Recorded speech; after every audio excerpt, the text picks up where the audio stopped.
Timesheets Fundamentals training session. We will begin shortly.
Okay, we have quite a few attendees now with us, so let's get started. Welcome to the Timesheets Fundamentals training session. Thank you very much for joining us today. My name is Felix, and I'm a Customer Success Manager here at Deputy, and I'm also joined by my colleague Sam today.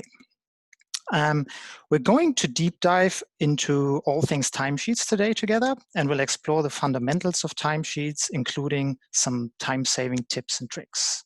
Specifically, what we're going to cover is locations, areas, and date selection, how to approve and manage timesheets, including leave timesheets, using the GPS feature, kiosk employee photos, history, comments, and journal. We also cover unapproving pay and shift loadings. And then lastly, spend some time going through the basics of exporting timesheets.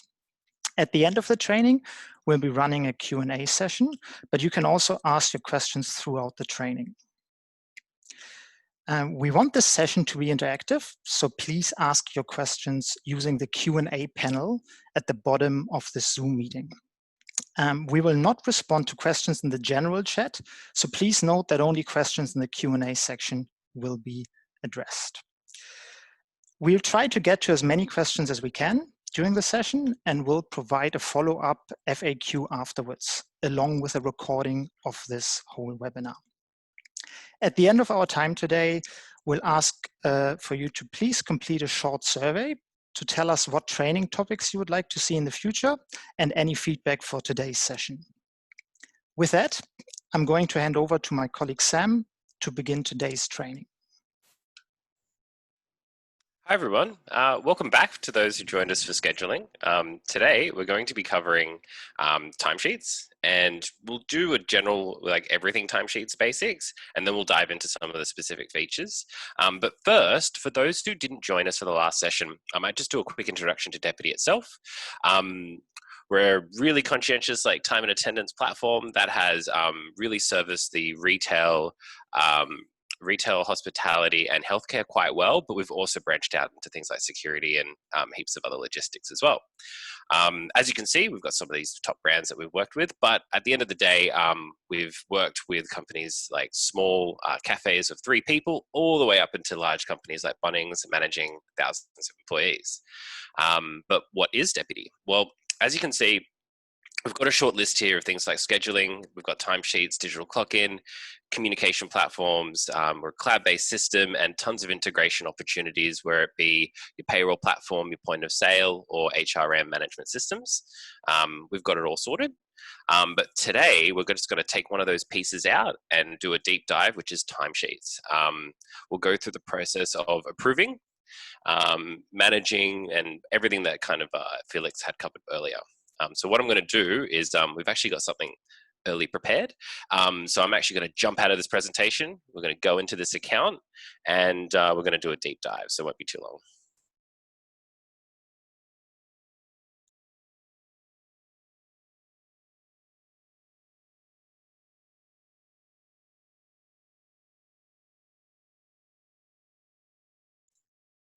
All right, everyone. So what we have is we have the same Tony's Flowers account that we use for scheduling, but what we're going to do is instead of spending a lot of our time in the scheduling tab, we're actually going to jump into timesheets. So firstly, we'll start off with the approval of timesheets, and then later we'll go through a very in-depth explanation as to what it is to export a timesheet and what you can do in this part of the account. So firstly, let's jump into approval of timesheets. So firstly, what we want to do is we want to affect what we can see when we're trying to engage in this process, in this activity of the approval of timesheets. So typically someone's going to, such as a rostering manager, a location manager, is going to be going through the process of approving timesheets in order to kind of debrief a schedule that's been worked and go ahead and overlook every single shift that was scheduled and worked, and then pop it into a system so it can actually be paid out later. But this is the way that you can actually approve, overlook, and manage everything that you've ever seen happen throughout the week. So firstly, we'll start with the location view. So at the moment with this account that we have, we just have all locations, but if I click on this arrow down, I can actually see all of the other locations, like specifically underneath the main location, and then also the areas as well. So this is really best suited when you have a quite a large account with a large amount of employees. So instead of having this set to all locations and having hundreds of employees on the left-hand side with thousands of shifts to have to go through, look into and approve, you can instead just pop that down to Tony's Flowers Brisbane, and then we've got the one employee in there, as you can see. Now, other than being able to change the view of locations and areas, what's of great importance to consider as to how to approach and tackle this timesheet approval activity is to make sure that your date parameters is what you're wanting to go through for. So what I mean by that is you're going to want to put the date in here that best suits the time period that you want to approve timesheets for, and then go ahead and send it to or convert it to like a set of timesheets that you can then pay your employees out of. So here I have it set to the 11th of May to the 17th. So this kind of this date parameter here reflects this schedule that I'd set up, in the past and had worked. So I'm going to go back to approval of timesheets.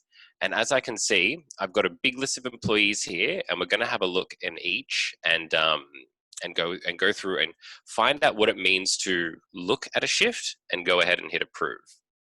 All right, so 1 second.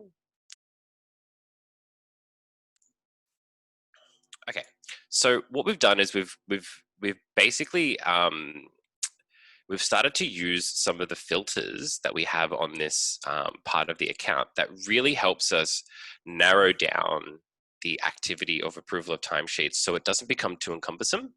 And what I mean by that is the locations filter and the date filter. If you have this set to too wide of a parameter, you'll find yourself kind of seeing a massive wall of this yellow, which is unapproved timesheets. And you might be thinking to yourself, how am I going to do it all? Now, I will show you a little bit later how to set up some automation, and what that is the approve all feature. But what I think is really good is you to get a handle of what goes into approving a single person and a single shift, because that will help you understand how the automation works, and also set up really good practices to make sure that if you are going to hit approve all, you're going to know what it's going to do, and if there's any errors, how to troubleshoot it. Cool. So what we're going to do is we're going to have a look at Abby here. So when I click on these people, I can attack this payroll. This approval of timesheet in any order on the left-hand side here. So I can just pick Abby here.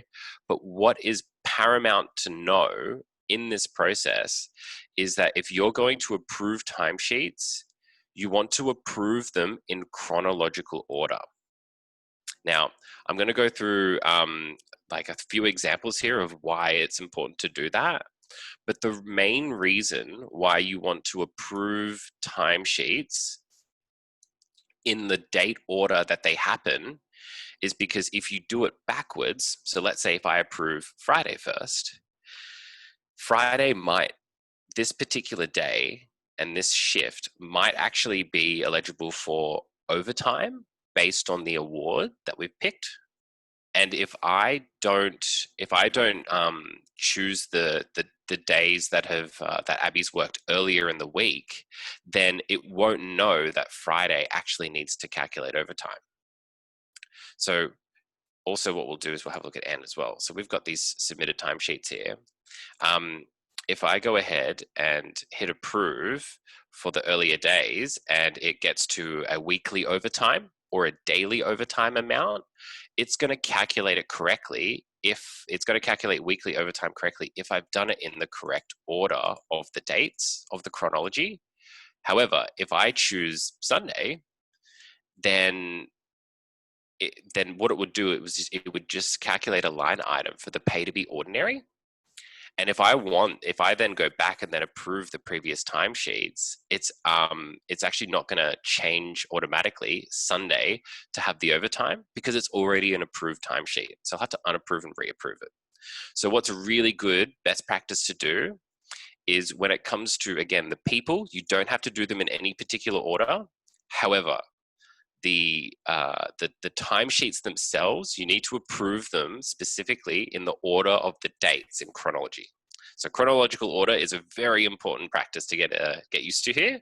It's going to save you a ton of time, and it also means that you'll have less to troubleshoot should there be any timesheet errors. Cool. So now that we've got that main kind of rule out of the way, it'll be reinforced a little later on, but it's just really good to get that out of the way early. Cool. So firstly, what we'll do is we'll have a look. If we have a look up here against Ann Smith and the 3 timesheets that we have, on the left-hand side, it shows the amount of timesheets and also just a quick tally of the hours. Now, what's really important to do is to kind of note that this is all in yellow. And what we want to do is we want to get all of these people on the left-hand side, we want to get them to green. And that means that their pending status of a timesheet is changed to approve. So firstly, if I click on Anne and then I have a look to the right over here, you can just go ahead and hit approve. But there's a ton of information towards the middle here that I'm just going to use this button here to get a better view of. There's a ton of information here that I can actually have a look at. As a rostering manager or a location manager, it's really good that I know what this information is. So I'm clicked on this timesheet, which is for Tuesday the 12th. This information here is like a more in-depth breakdown of this information on this line item here. It's broken down into more detail here. So by the way, I'll tell you what this button here does because it's really cool. But firstly, we'll go through the breakdown here just in the basics. So again, we've got the date. We can change this submitted timesheet to be of a different day, but we'll leave it at Tuesday for now. We can change the area of work here. So Anne might have clocked in to the right location, but maybe she accidentally clocked into the wrong area. So as a rostering manager, I can go ahead and change the area that they've worked in. It's going to pop in the start and finish time. Now that can be different to the clocking in and out time, and it's up to your location settings to determine if you want the clock in and out time to be rounded to the schedule or to specific times that you want there. But on top of all of that automation that you can do in the location settings, you can just go ahead and change the times yourself. Now, we've also got the ability to do the break as well. So you can change this to a 45-minute break or an hour break or something like that. Or you can add a second break to make sure that the total equals your 45 minutes if you'd like as well. Yep, and then you can also change your categories of breaks as well, which is cool. Cool. Now, lastly, at the very bottom, now that I've scrolled down, You can add journal information. This is going to show up in the export, but most importantly, it's going to show up in the reports too. The best way for an employee journal to be kind of understood is that it's just notes against every single timesheet or shift that's been worked. That's for the location manager or rostering manager to retroactively look at some point in the future. So I can just say something along the lines of, like, it could be a positive or a negative. And the reason why I say that is because you can actually categorize it as positive or negative. So what I mean by that is, not patting myself on the back, but we could add a category that allows us to go, okay, so we've got a comment, and then we've got a way to categorize that comment. So if it's positive, then later on, if I want to do a report, if I filter by positive, this particular note will pop up. Now, this is really handy because this is going to allow you to really add a layer of complexity onto your reports when it comes to timesheets that allows you to find certain things. So it's really good that if you're going to be doing this process of approval of timesheets, knowing what this does makes certain shifts that you want to kind of save for later, to look at later. This is a really good way of doing that. Cool. What I'll do is I'll quickly go back up. So lastly, let's just say that we're really happy with this shift. We can go ahead and hit approve, and it's going to change this Tuesday one. Do you see how it's changed from pending to approved? So it's changed it from that yellow to green. Now, as you can see, when I've gone down, it's changed this summary into something that had a lot of fields that I could edit into something that is really specifically broke down. One of the most important things to look at is the pay rates. So as I mentioned earlier, because I'm going to kind of reiterate it, is if this particular shift here was like a Sunday, a really later in the week kind of shift, and it did have weekly overtime on it, it would have more than just this ordinary pay rate here as per the award that I've got, which is GRIA. And it would add a second line item, which might be 1 hour, half an hour, quarter of an hour of this extra pay condition, which is called weekly overtime. And it would say something along the lines of weekly OT or something like that. So that's really good to know, that if you have timesheets that have multiple line items next to pay rates, that's why. It's usually because it's like a later week, or it's an extra long shift for the day. It might have a daily overtime. It might have a meal allowance, a travel allowance or something like that. It really, at the end of the day, depends on the award.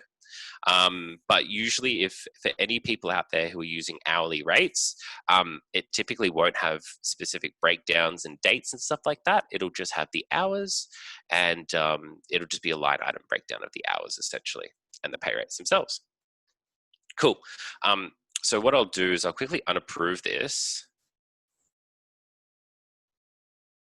And what I'll do is I'll go to a unsubmitted timesheet. So what that means is this submission of timesheet means that a lot of these fields are automatically filled in for us because Anne clocked in and clocked out. So all that we're going to do for this kind of submitted timesheet is just make sure that the clock in and out time is actually happened. So I want to go through and approve that. Another thing, other than to think about, the interaction you had with Anne that day and stuff like that, to confirm that they, work that shift, is you can also use this panel on the right here to look at the map location. And what it does is when Anne clocked in, it would have dropped a pin on where she was clocking in from. And if it's the same pin drop as the location of the store, then perfect match, right? But there might be an instance where, for example, like myself, I'm clocking in every day and I'm pretty far from the office, but I'm just dropping a pin on my home and away I go. So that might be the instance where you see the map show a different location than the actual store or the actual company location. All right, so what you can also do is you can communicate with your employees through the specific timesheet as well. So if I was to hit message, you'd be able to add in a message to Anne to follow up maybe some extra information to do with the shift and stuff like that, or clarifications and stuff. You can kind of do that as well and require confirmations. Very similar to the newsfeed that we have built in, which we'll do a session on a bit later. Cool. So what we've done is we've had a look at everything to do with a timesheet breakdown for a submitted shift. What we'll also have a look at is at the top here, we have this history button. Fantastic. So this history button, it shows like a kind of a digital receipt, like a ledger, so to speak, of all the technical interactions that this particular timesheet has had. So as you can see, I've been doing a ton of playing around with this, and it's changed everything to do with the pay, the hours, the awards that's used, all that kind of stuff.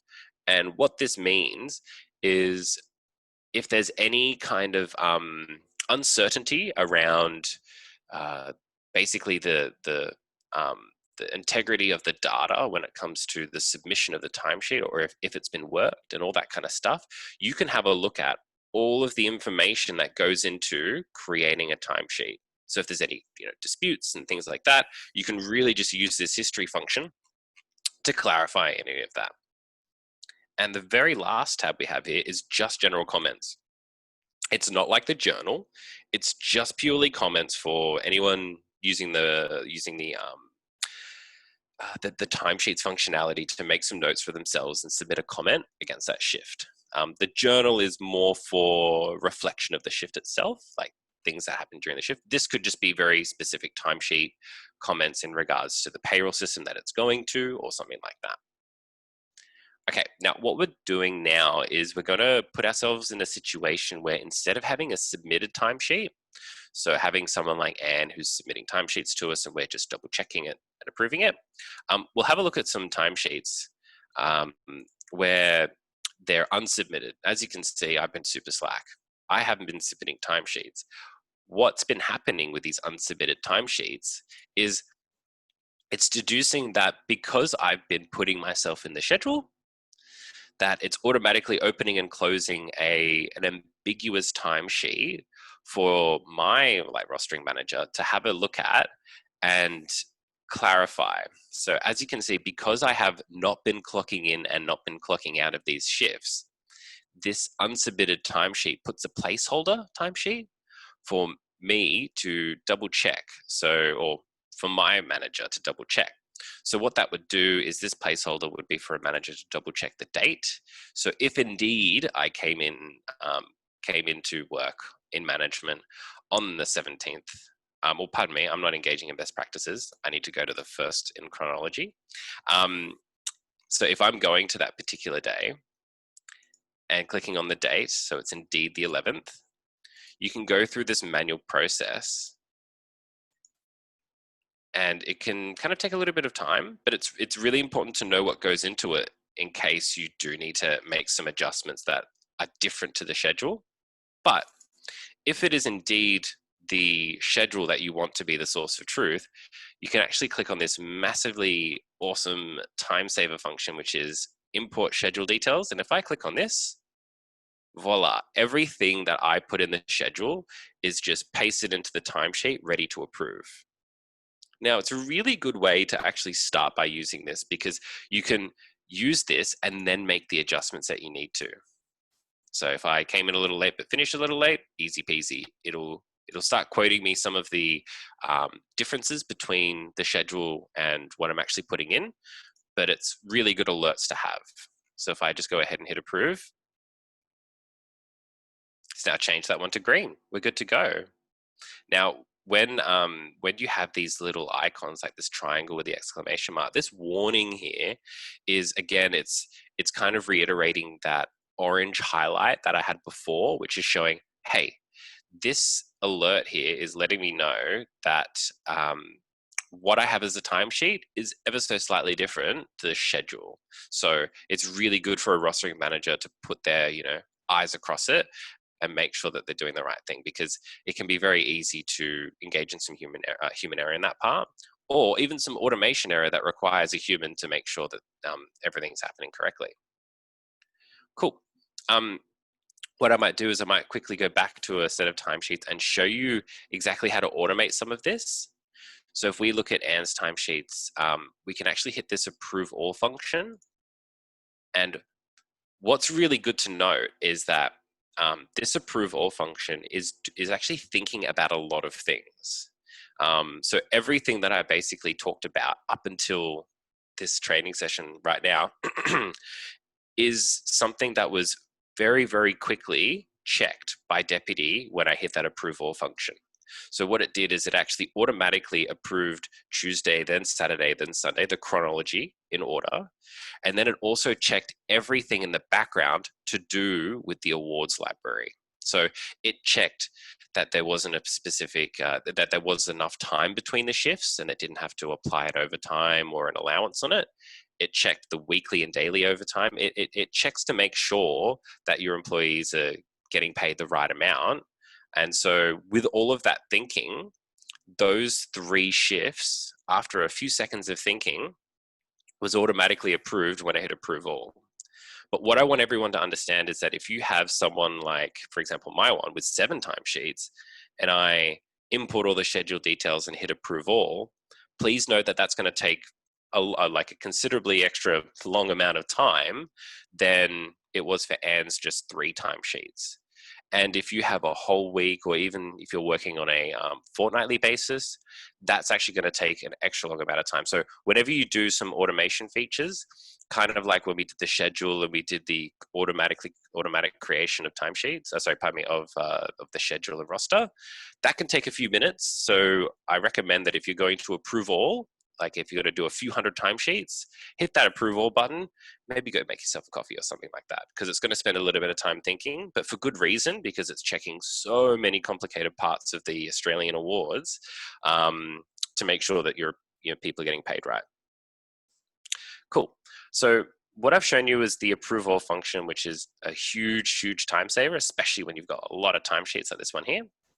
But when you're doing this,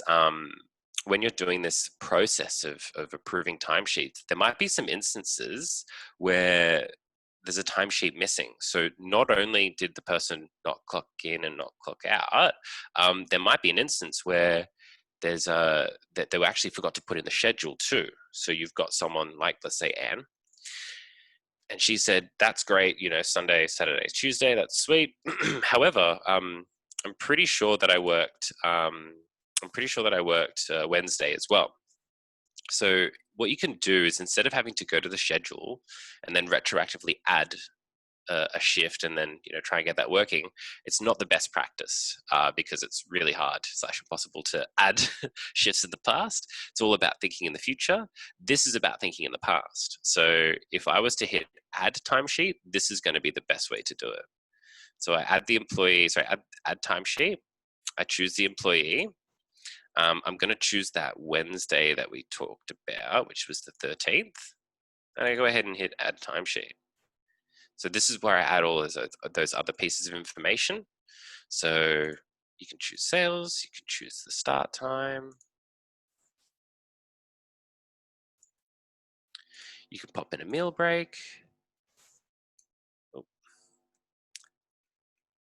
And then hit approve. Now, there's a difference between approve and approve and next. So approve and next is if you've got a lot of if you've got a lot of unapproved timesheets that you want to get to. Approve and next is going to take you to the next one. If you just want to do this one and then work on something else, you can just go ahead and hit approve, and it's going to leave you there. It's going to take you back to the now approved timesheet, so you can overlook some of the information to make sure it's all right. Wonderful. All right, so this is the best kind of way that you can kind of tackle this timesheet approval process. As you can see, now that all of these timesheets here have changed from this like submission and they're yellow to now green and approved, you'll see that out of all the employees here, Anne's the only green one.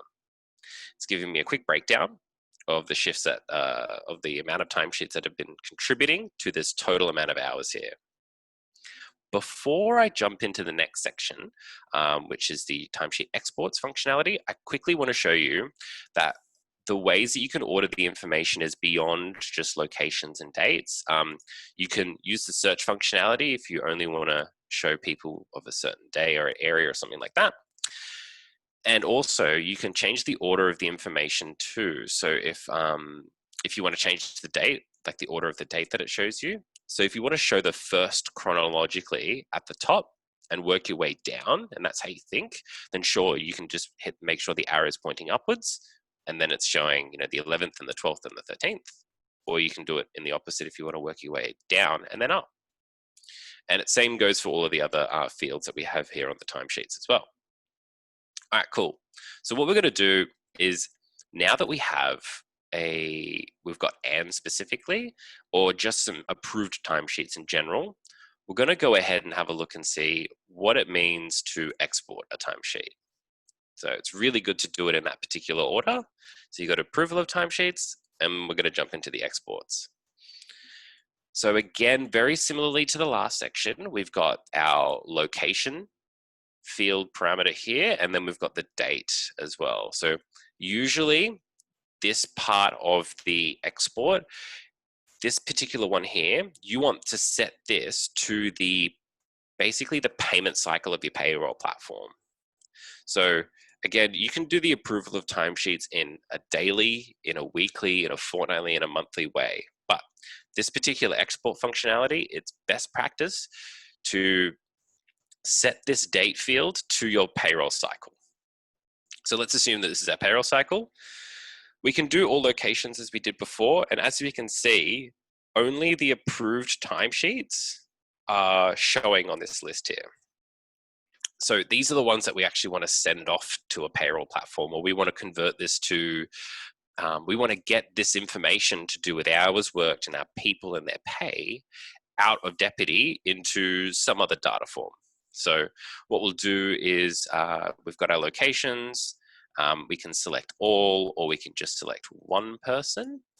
And as you can see, as soon as I interact, it changes them to blue.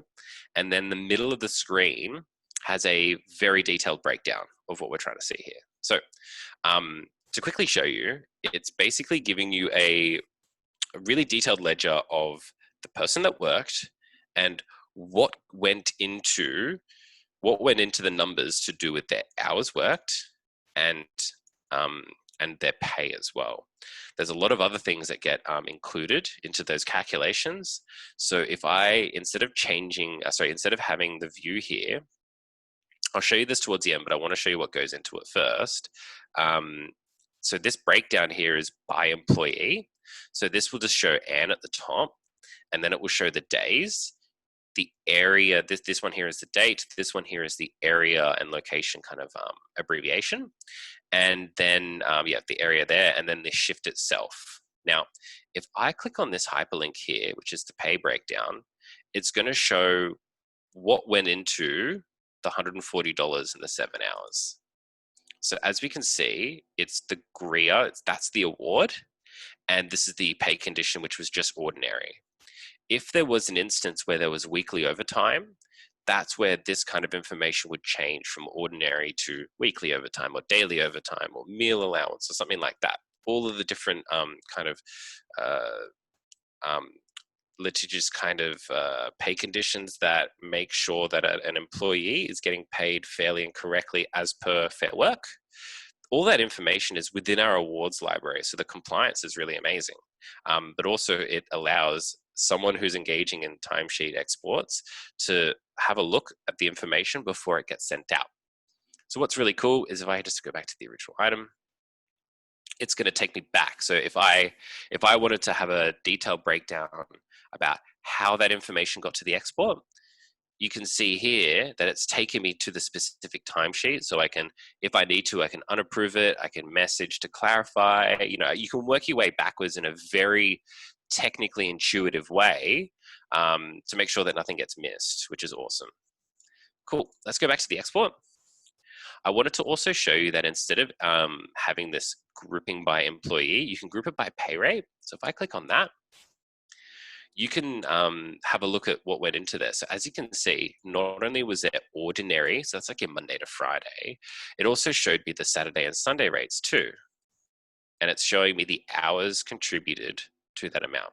So this 690 is broken down into 12.75 hours for ordinary at this rate, and then the Saturday, Sunday, which contributed to that, which is awesome. If you ever need to, this edit button here, if you ever need to edit it, it has nothing to do with editing hours and editing cost. That's all about the approval of timesheet. what this does is edits the characters within the export code. So if I'm using something like MYB and there's a character limit, and this is longer than 20 something characters, I can actually edit this down.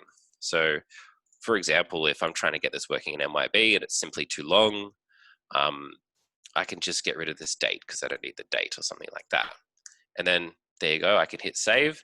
And now when I export this to MYB, it's not going to have an error because MYB's character limit is there. It's now fitting in that export fundamental. All right, so now I've shown you all the information that goes into what a timesheet export does. I want to show you what this brave little button here does. If I click on this, it now will show me a massive, massive list of all the payroll platforms that we can actually translate to. And that's probably the best way to kind of phrase it is all of these payroll platforms that listed here, you got Xero, you got ADP, you've got all these like iPayroll, they all speak a different language. And that different language is determining that if I'm going to send a timesheet, basically what order to put this information in, how to serialize it, what mapping codes exist, et cetera, et cetera. This is all different per payroll platform. Now we're going to do specific training sessions on each of these because I wish we did, but we simply don't have time to do one on MYB and Xero and stuff like that. But what's really good is that we're going to quickly show you that you can just edit this information leading up to the export, pop it into custom payroll exporter, and then you can pick the fields. So all of that information that I showed you earlier, like export codes and names and payrolls and all that kind of stuff, you can choose the file name. So you can change it to ends pay, whoop, and then hit export. Then it's going to think for a minute. It's going to convert that information that's been captured in Deputy leading up to then, and then spit it out as a file, like a CSV, so to speak. And then you can send that information on to other payroll platforms if it supports it. But what the other payroll platforms here are, let's say Xero Payroll, is it's actually going to ask me, because it's cloud-based, to log into that payroll platform. So some of them will convert the file into the language that is supported by that payroll platform. And then other more cloud-based systems will actually ask you to log in, and there'll be a direct mapping integration there to send it, so you don't have to put it on your computer and then put it into the system. Okay, cool. So that's a quick breakdown of exports. I know a lot of people are going to want to ask lots of specific questions about Xero and MYB and stuff. We will get to them, and more excitingly, we'll actually do specific sessions on them. So wait for those registration links that we'll send through, and we'll definitely be excited to take you through how to do all of that. The last thing I wanted to quickly go through is about having to troubleshoot information, because what I did take you through was very specific as to, and timesheets, clock in and clock out, and everything looked great, but I didn't quite entertain the hypothetical that maybe the pay's wrong, and that could happen sometimes. The best way that I can typically see the approach engaged to troubleshoot things like pay issues and stuff is typically like Anne, or you'll understand, like Anne will let you know, or you'll find out here that the pay is incorrect. So what I would suggest doing is you actually want to jump into the people tab, and you want to find that person. You want to go ahead and hit edit, and then you're going to be able to see their pay rates. And then you'll see, okay, wow, I've got them on the wrong award or something like that. So I could just type in the name, and instead of full time, and actually switch to casual. So I go here, hit that, change the pay rate, hit save, and we'll go out.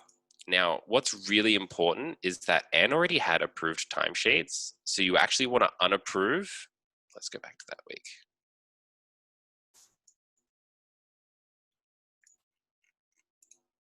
Won't be too long.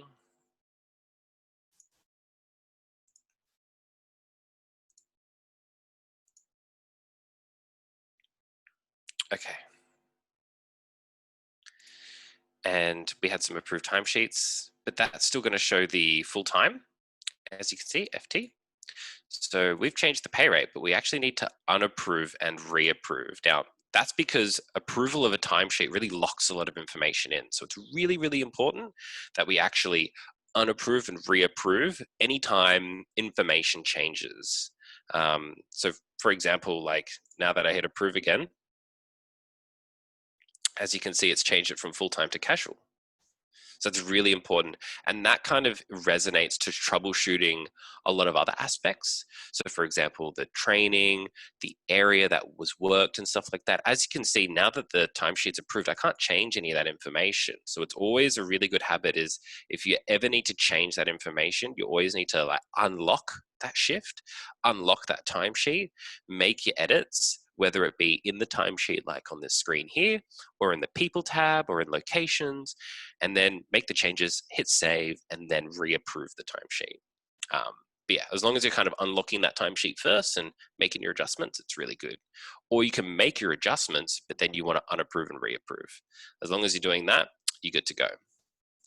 But that's kind of the main kind of troubleshooting function that I really wanted to show you. Hopefully that helps you kind of answer some questions that you might find yourself encountering later on, or we're actually going to kind of segue a little bit into our Q&A session. So what I'm going to do is I'm going to jump back into the presentation, and I'm quickly going to do a little recap. So again, we talked about the locations, areas, and date selections, how to view timesheets and view grouping of timesheets. We did the approval and management of timesheets. We did GPS, kiosk photos, history, comments in the journal. We did the unapproval and shift loading. So that was that kind of looking at that information in the line items. And then lastly was the export basics with a little bit of troubleshooting stuff there. So what I might do is we'll do the next steps, which is about going into the part where we're going to have a survey sent out. And please fill that in when you can. And also we're going to do a Q&A panel right now. But before we jump into it, I just wanted to let you know that we have a zero training session. So that's kind of building on a lot what we've just covered. And we're going to do specifically zero export on the 18th of June. Please register for that. We'll send out the link soon. And then lastly, we'll send out a recording of this session we did today. And we'll have it out by tomorrow. Cool. Let's jump into the Q&A. Hey, Felix, you there? Oh, I was muted. Beginner's mistake. Welcome back. Cheers. Yeah, thanks a lot. We had a lot of great questions come through. Thanks a lot for that. Thanks for submitting them. We picked out a few of those that we think sort of address or would provide the most value for everyone in this session. We will get to all the other ones as well, the ones that we missed, and we'll send that out and we'll publish them actually on the webinar landing page. So let's get into it. I'm going to share my screen now. Yeah, let me stop sharing mine. Cool.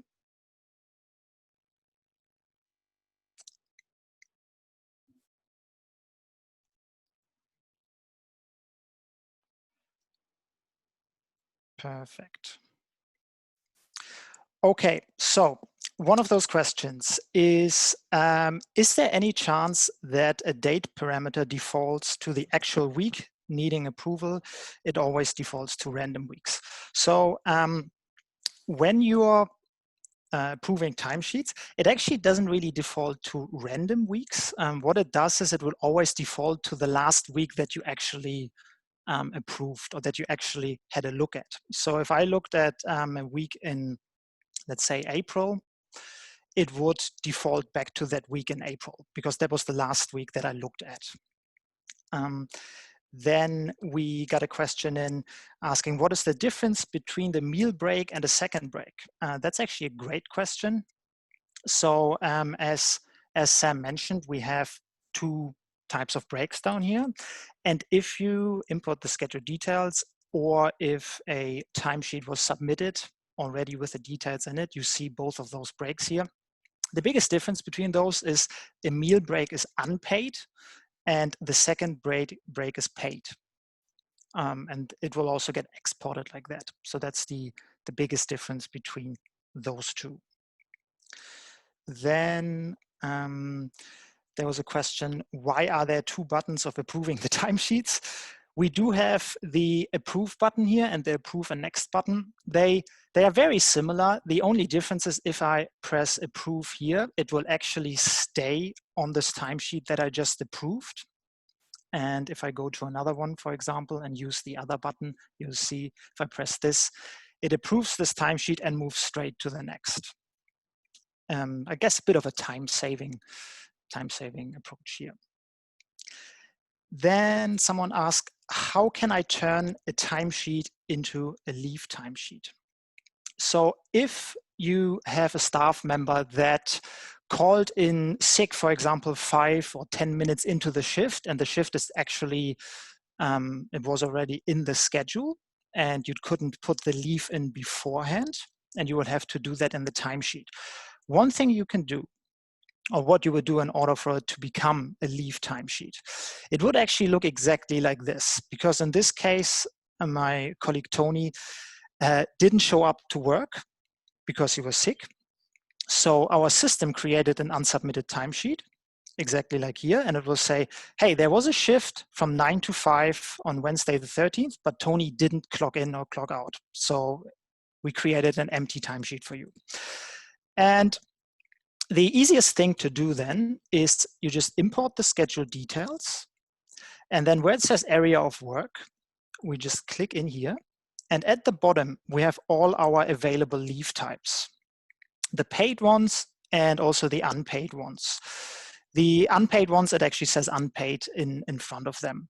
That is important because unpaid leave types do not get exported into payroll. So this is a very big difference. They actually stay within Deputy, and only the paid ones will export into your payroll software.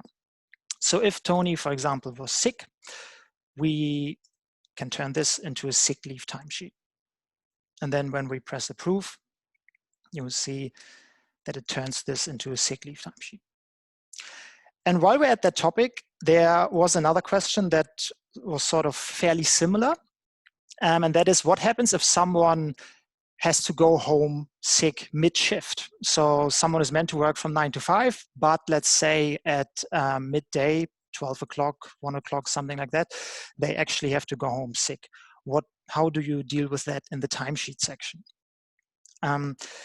So in that case, what you would probably see, let's assume this person would have clocked in regularly in the morning, but instead of clocking out at 5, they would have probably clocked out at, let's say, 1:15 or something like that.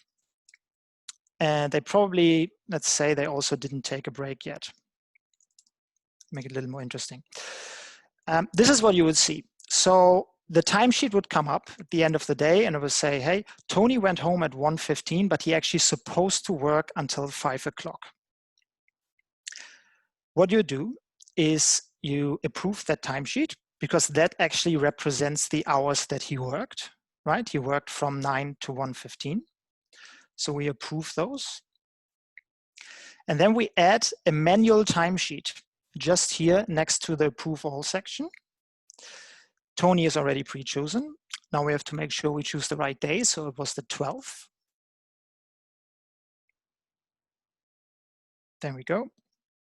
And then he did work in admin. Perfect. And then we say from 1:15 p.m. to 5 p.m. and no break.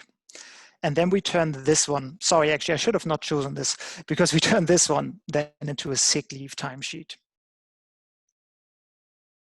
There we go. And then if we approve this, you have 2 timesheets for 1 day. So you see here for the 12th, we actually have a sick leave timesheet that represents the last nearly 4 hours that he was actually sick. And we have a real timesheet or a timesheet that represents the hours that was actually worked.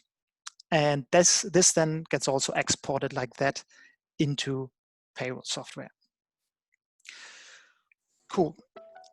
And then we have a question that says, how can I add an allowance to a timesheet? So if we, let's say, I'm going to stick with Tony, big skateboard fan, so stick with Tony Hawk.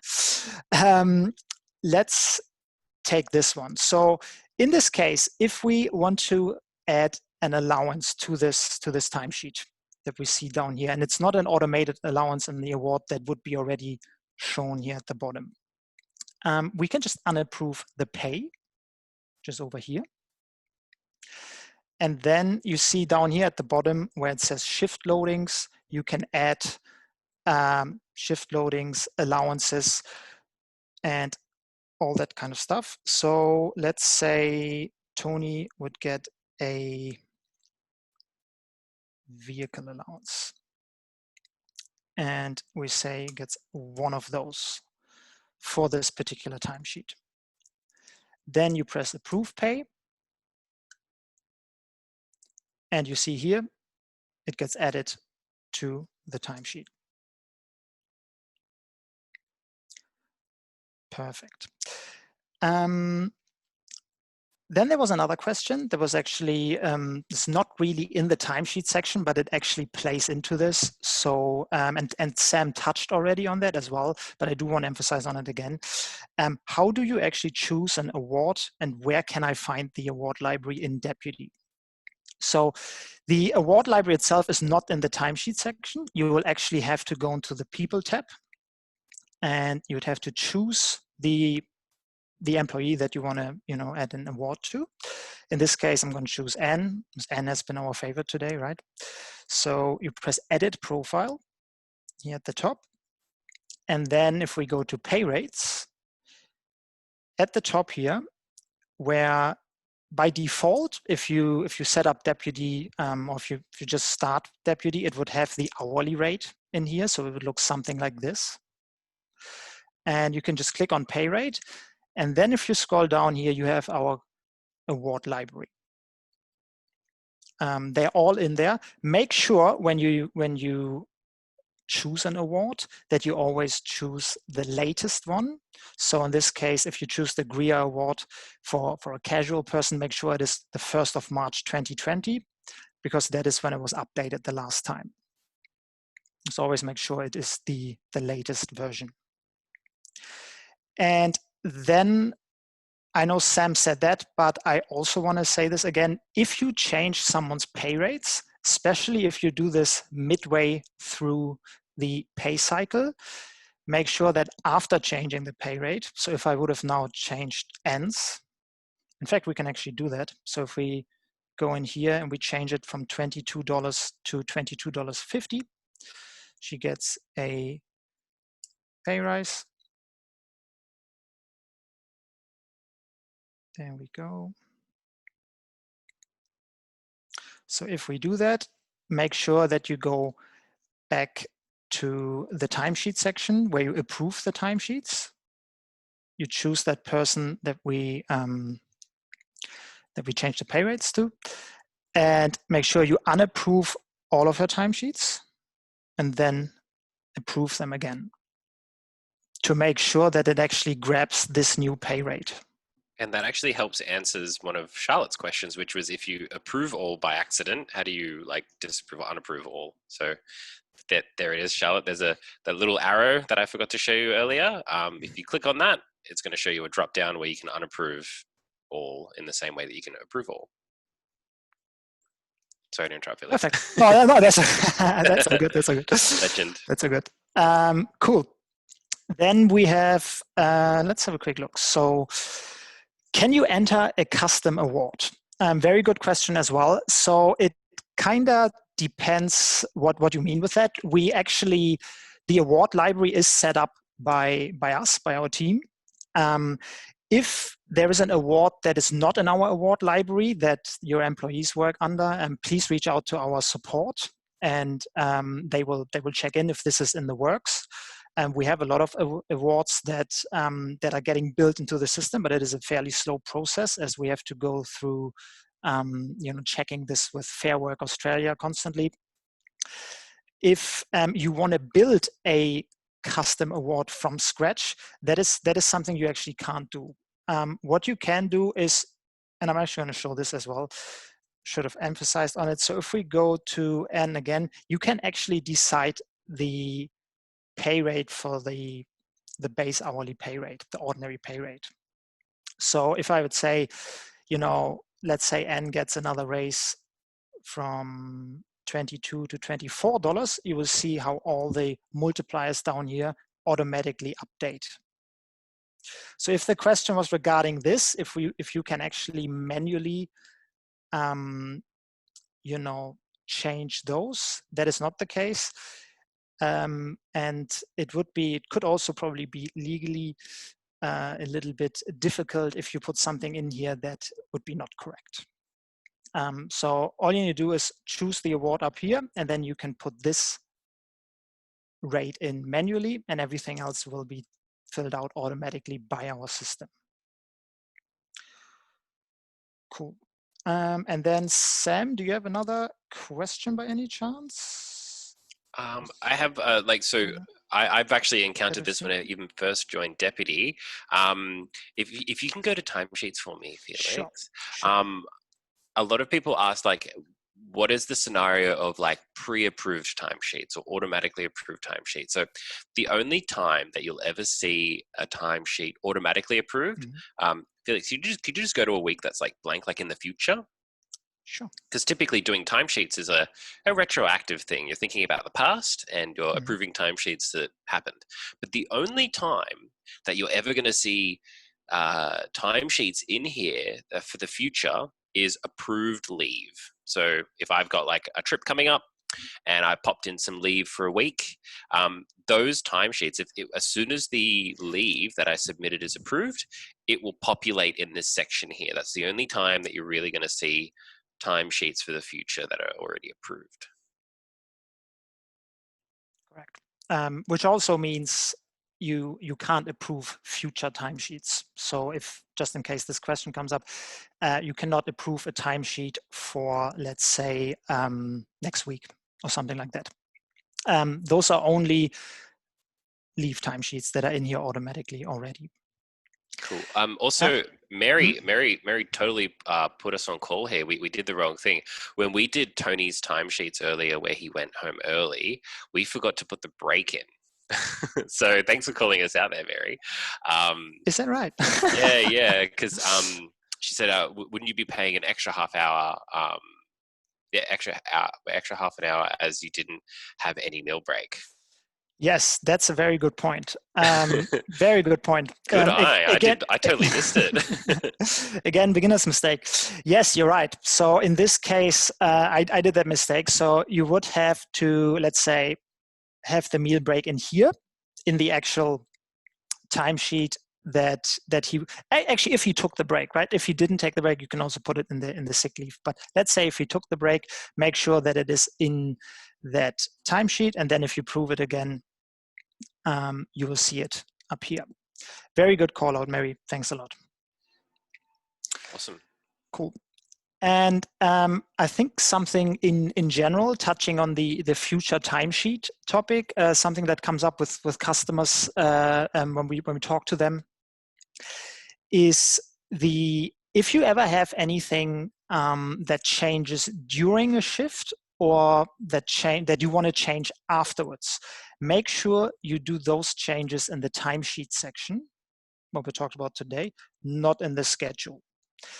If it's anything that is upcoming, like for example leave, or someone is unavailable, those kind of things, they have to be done in the schedule. Or if you want to swap someone's shift, someone is unavailable and then you want to put someone else in there, make sure you do that in the schedule. And if you do something retroactive or something to a shift that is happening right now, make sure you do those things in the timesheet section. Cool. With that said, we're getting to the end. Thanks a lot to everyone. We have a few more questions in here. We tried to answer all of them in the Q&A section. We will publish those as well afterwards. Probably need, tiny bit of time. And then we'll publish them all.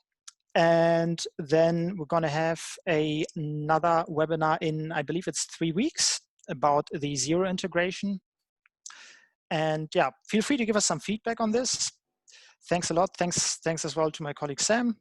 Thank you, Felix. Thanks everyone for joining us. Awesome. Thank you very much. Then have a nice day, everyone, and see you soon. See you, everyone. Thank you.